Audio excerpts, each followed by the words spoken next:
على أشرف الأنبياء والمرسلين وعلى آله وصحبه أجمعين।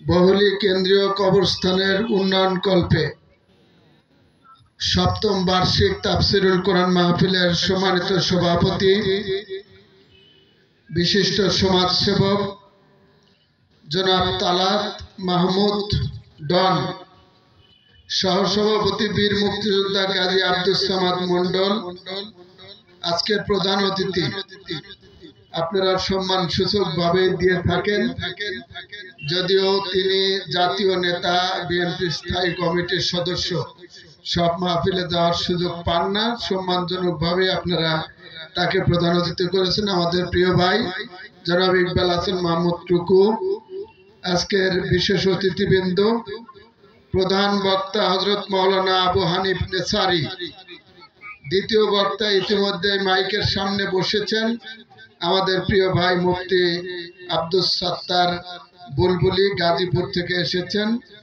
ইতিমধ্যে আলোচনা করেছেন হযরত মাওলানা মোহাম্মদ আবু রায়হান সহ অন্যান্য উলামা ইকরাম, মুরব্বিয়ান ইকরাম এবং যুবক ভাই সব, পর্দার অন্তরালের আমার মা এবং বোনেরা, আল্লাহ তাআলার দরবারে আবারও শুকরিয়া আদায় করছি যে আল্লাহ তাআলা আমাদেরকে এত সুন্দর পরিবেশে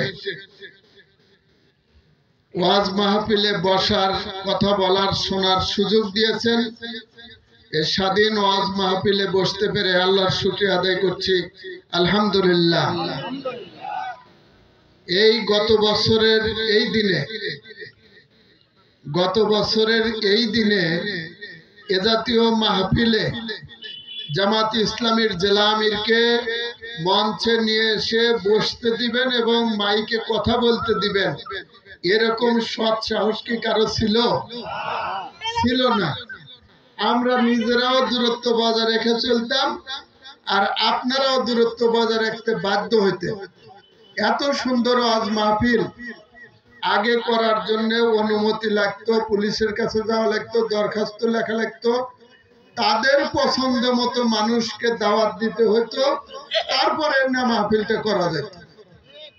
আজকের সেই পরিবেশ নেই। আল্লাহর রহমতে যতক্ষণ খুশি যতজন বক্তা